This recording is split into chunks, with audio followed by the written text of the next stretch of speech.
আজকে আমরা বাইনারি সংখ্যার গঠন পদ্ধতি সম্পর্কে জানব। বাইনারি সংখ্যা মূলত দুটি অঙ্ক দ্বারা গঠিত হয়, একটি হচ্ছে 0 অপরটি হচ্ছে 1। বাইনারি সংখ্যাগুলো এক অঙ্ক বিশিষ্ট হতে পারে, 2 অঙ্ক বিশিষ্ট হতে পারে, 3 অঙ্ক বিশিষ্ট হতে পারে, বিভিন্ন ভাবে হতে পারে।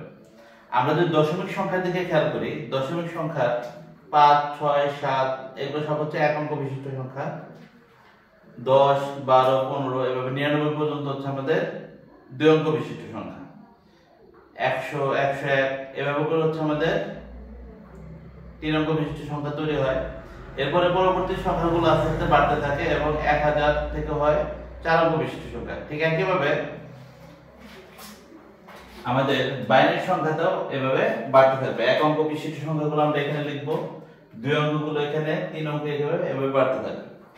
আমরা শুরুতেই এক অঙ্ক বিশিষ্ট সংখ্যা দুটি লিখি, 0 এবং 1। তার মানে 0 এর মান হচ্ছে 0 এবং 1 এর মান হচ্ছে এখানে 1।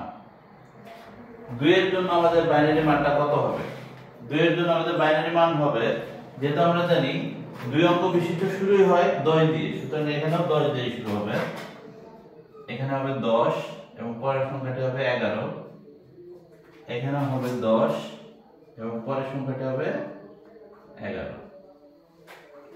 3 অঙ্ক বিশিষ্ট সংখ্যা আমরা জানি 100 দ্বারা শুরু হয়, এখানেও ঠিক তাই, এখানে 100 দ্বারা শুরু হবে 3 অঙ্ক বিশিষ্ট সংখ্যা। তাহলে 4 এর মান আমরা পাবো হচ্ছে 100। 5 এর মানটা কত হবে? 5 এর মানটা হবে 101। 100 এর পরের সংখ্যাটি হচ্ছে 101, এর পরের সংখ্যাটি হচ্ছে 110 এবং তারপরের সংখ্যাটি হচ্ছে 111। ঠিক সেম আমরা এখানে লিখে নেব। 5 এর মান হচ্ছে 101, কারণ 100 এর পরের সংখ্যাটি 101। 6 এর সংখ্যাটি হচ্ছে 110 এবং 7 এর মান হবে 111। আমাদের 3 অঙ্ক বিশিষ্ট বাইনারি মানটা শেষ হলো।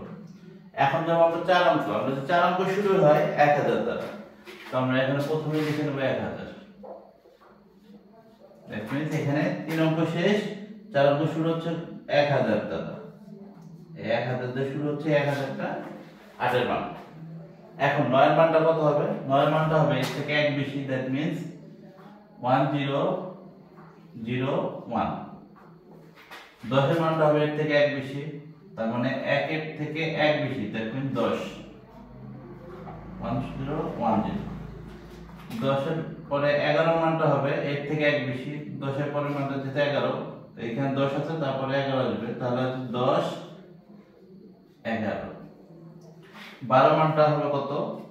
আমরা জানি 11 এর পরের সংখ্যাটা ঠিক হচ্ছে 100, তাহলে এখানে 11, এর পরের সংখ্যাটা হবে আমাদের 100। এটা হচ্ছে 12 মান, 1111। এর পরের মানটা হবে 1101। এর পরের সংখ্যাটি হবে